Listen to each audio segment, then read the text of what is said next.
आप सभी को जय माता दी और माता रानी आप सभी की कल्याण के सभी की मनोकामनाएं पूरी करें। तो इसी के साथ आज हम 9वां और 10वां अध्याय पूर्ण करूँगी।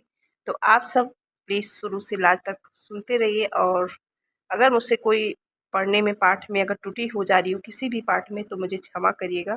और सबसे पहले तो माता रानी से क्षमा मांगती हूँ कि आपकी ही बेटी हूँ, आपकी ही मतलब जाने अनजाने में अगर भूल हो जा रही होगी अगर पढ़ने में तो मुझे क्षमा करना माता रानी। पर अपनी कोशिश जो होता है भक्त भक्त कहते हैं ना कि भक्त भगवान के होते हैं। तो भक्ति में जो आता है टूटी हूँ चाहे अनजान से चाहे जैसी भी हूँ पर आपकी बेटी हूँ, आप मुझे माफ़ करना।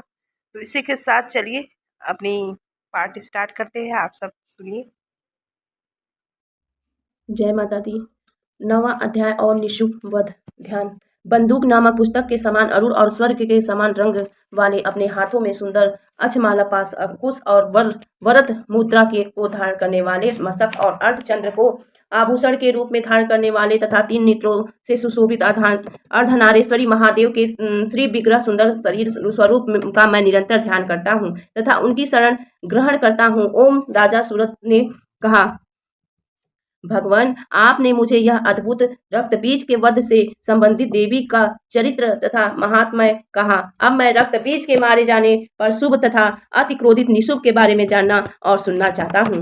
श्री सुमेधा ऋषि बोले, राजन, युद्ध में रक्तबीज तथा असुरों के मारे जाने पर दैत्य शुभ और निशुभ अत्यंत क्रोधित हुए। अपनी विशाल सेना को इस प्रकार मारे जाते हुए देख निशुभ क्रोध से भरकर अपनी प्रधान दैत्य सेना को साथ ले देवी से युद्ध करने चला। उसको चारों ओर से बहुत महापराक्रमी दैत्य थे जो क्रोध के होठों को चबाते हुए देवी के मारने के लिए आए। महाबली शुभ और अपनी सेनाओं सहित मातृगणों के युद्ध करते हुए चंडिका देवी को मारने के लिए आया। तब देवी के साथ बरसते मेघ के समान भयंकर बाणों की वर्षा करते हुए शुभ और निशुभ का भीषण युद्ध छिड़ गया। चंडिका ने उन दोनों के लाए हुए बाणों को अपने बाण समूह से तुरंत काट दिया और अपने अनेकों शस्त्रों से उन शुभ और निशुभ दैत्यों के अंगों पर भी प्रहार किया। निशुभ के तीक्ष्ण तलवार तथा चमकीली ढाल लेकर देवी के वाहन सिंह के मस्तक पर प्रहार किया। अपने वाहन सिंह के घाव लगते ही देवी ने अपने छुरा के समान तेज नामक बाण से निशुभ के श्रेष्ठ तलवार को तथा चमकीली ढाल को, जिसमें 8 चांद जड़े हुए थे, तुरंत टुकड़े टुकड़े कर दिया है।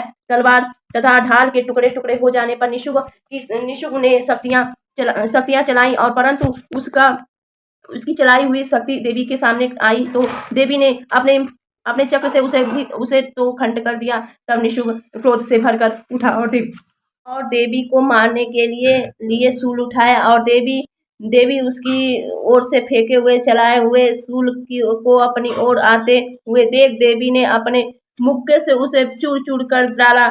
इसके बाद उसने गदा घुमाकर देवी चंडिका पर चलाई परंतु उस को भी देवी ने अपने त्रिशूल से भस्म कर दिया। उसके बाद असुराज शुभ को हाथ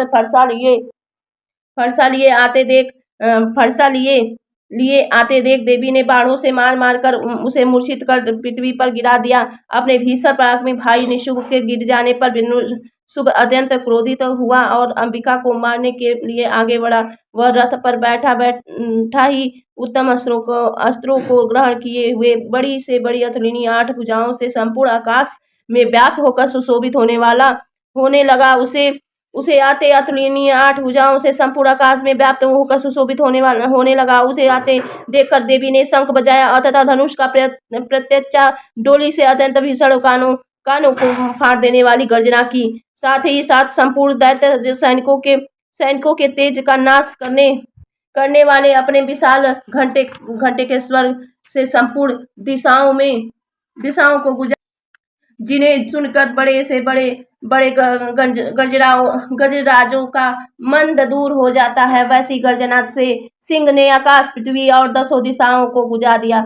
उसके बाद काली ने आकाश में उछलकर अपने दोनों हाथों से पृथ्वी पर ऐसी भीषण चोट की कि जिसकी महाध्वनि से सभी ध्वनियां शांत हो गईं। शिवदूती ने दैत्य के लिए अमंगल की सूचना देने वाला भयंकर अट्टहास किया, जिससे सुनकर सभी दैत्य डर कर कांपने लगे और इधर शुभ क्रोधित हो उठा। तब देवी ने शुभ को ललकार कर कहा, रे दुरात्मक, ठहरो ठहरो। यह सुनकर अंतरिक्ष में खड़े देवताओं ने देवी का जय जयकार किया।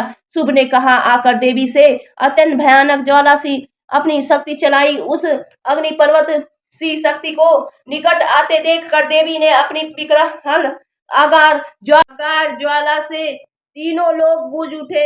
वह गर्जन ऐसा था कि उस समय और गूंजने वाले सभी लुप्त हो गए। देवी और शुभ दोनों ने ही एक दूसरे के चलाए हुए बाणों को अपने अपने बाणों द्वारा सैकड़ों हजारों टुकड़ों में विभक्त खील कर दिया। तब क्रोध में आकर चंडिका ने अपने शूल में शुभ को मार डाला। उस शूल से घायल और मूर्छित होकर पृथ्वी पर गिर पड़ा।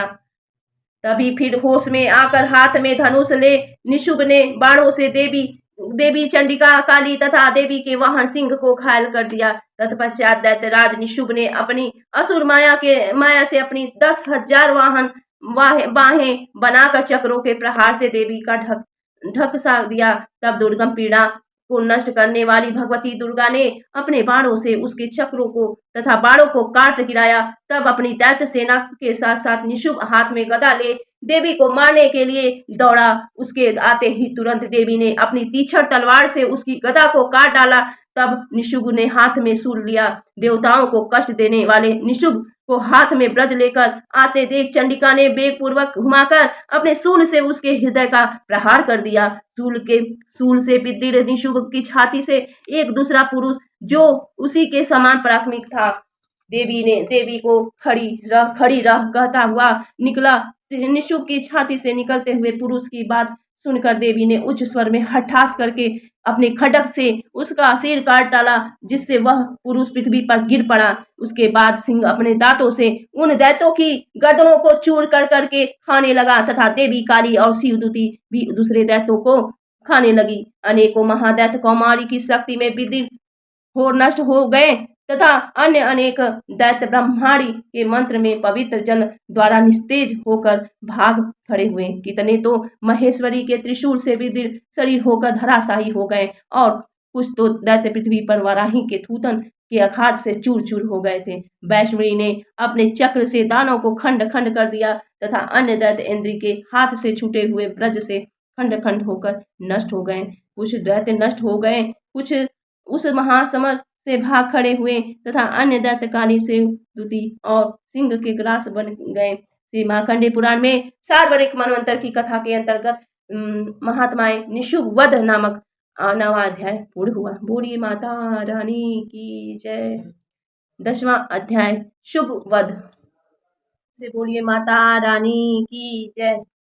ध्यान। तपे हुए स्वर्ग के समान उज्जवल एवं भव्य कांति वाली सूर्य, चंद्रमा और अग्नि रूप 3 नेत्रों वाली अर्थात इन तीनों में प्रकाश, उष्मा और ऊर्जा का संचार करने वाली, अपने मनोरम हाथों में धनुष, बाण, अंकुश, पाश और शूल को तथा मस्तक पर अर्धचंद्र को धारण करने वाली शिव शक्ति स्वरूपा भगवती कामेश्वरी देवी का मैं हृदय से चिंतन करता हूँ अर्थात उनका ध्यान करता हूँ, उन्हें प्रणाम निवेदन करता हूँ। ओम श्री सुमेधा ऋषि बोले, राजन, प्राणों के समान प्रिय भाई निशुभ की मृत्यु तथा अपने सभी सैनिकों का संहार देखकर शुभ कुपित होकर बोला, दुष्ट दुर्गे, तू बल के अभिमान से झूठा घमंड न कर।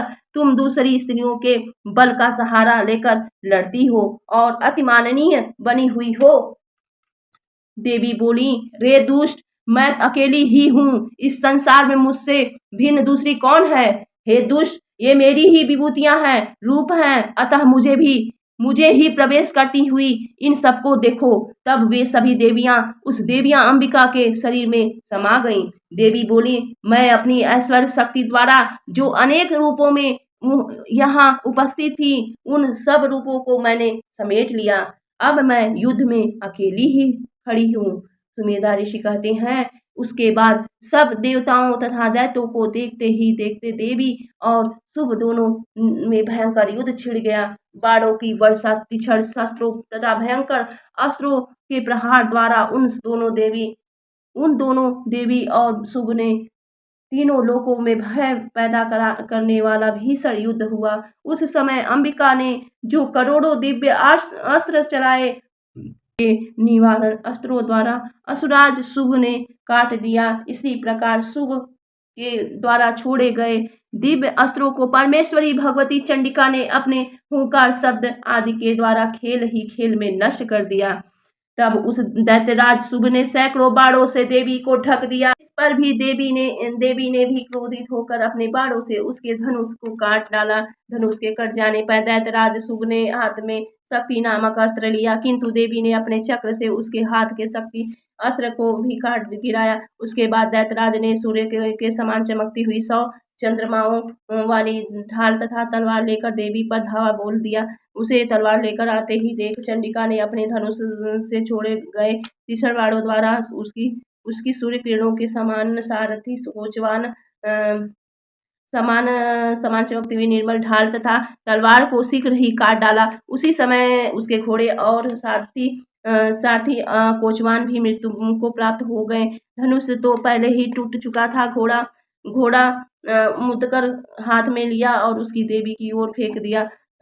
आते हुए उसके मुग्दर को देवी के लिए पूर्ण वेग से देवी की ओर दौड़ा। उस महादैत्य ने जो ही देवी के हृदय पर मुक्का मारा, उसी समय देवी ने भी उसकी छाती भी अपनी हथेली से प्रहार किया। दैत्यराज शुभ देवी द्वारा मारे हुए हथेली के प्रहार से घायल होकर पृथ्वी पर गिर पड़ा, किंतु फिर भी वो झट से पूर्णतः उठकर खड़ा हो गया। तत्पश्चात उछलकर देवी को पकड़कर ऊपर ले जाकर आकाश में खड़ा हो गया। तब चंडिका वहां भी बिना किसी आधार के हवा में ही शुभ के साथ लड़ने लगी। उस समय चंडिका और शुभ दोनों आपस में भयंकर महायुद्ध करने लगे। वह युद्ध सिद्ध और मुनियों को दीर्घकाल तक हवा में ही शुभ के साथ बहुयुद्ध करने के बाद चंडिका देवी ने हाथ से उसे पकड़कर उस ऊपर उठकर घुमाया और पृथ्वी की ओर फेंक दिया।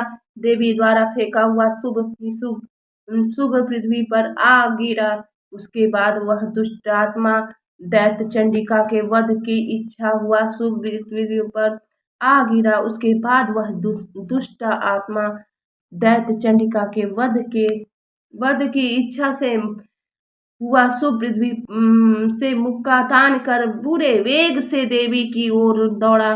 तब समस्त दैत्यों के राजा शुभ को आते देख देवी ने अपने शूल की उसके हृदय को छेद कर उसे पृथ्वी पर गिरा दिया। असुराज देवी के अग्रभाग से घायल होकर प्राण विहीन हो गया और उसकी मृत देह समुद्रों से द्वीपों और पर्वतों सहित जड़ चेतन को कांपती हुई धर्म से पृथ्वी पर आ गिरी। उस दुष्ट दैत्य की मृत्यु के बाद पहले के जितने उत्पात सूचक मेघ तथा उल्काएं थीं, सभी शांत हो गई तथा उसके मारे जाने पर सभी नदियां अपने अपने मार्ग से शांति पूर्वक बहने लगी। उसी दुरात्मा के मारे जाने के बाद संपूर्ण जगत में प्रसन्न एवं स्वस्थ हो गया और आकाश भी निर्मल हो चला। उसके बांधने के बाद देवता लोग परम हर्षित हो गए और गंधर्व मधुर गीत गाने लगे। अन्य गंधर्व गण बाजे बजाने लगे और उर्वशी आदि अप्सराएं नृत्य करने लगी। पवित्र वायु बहने लगी। सूर्य निर्मल किरणों वाला हो गया। अग्निशाला की बूझी सी आग स्वयं प्रज्वलित हो गई हैं और दिशाओं के भयानक शब्द शांत हो गए हैं। परम महापरक में दुष्ट दुराचारी असुराज शुभ के मृत्यु के पश्चात सभी प्राणी सुखी हो गए। श्री मार्कंडेय पुराण के सार्वजनिक मनवंतर की कथा के अंतर्गत महात्माएं शुभ वध नामक 10वां अध्याय पूर्ण हुआ।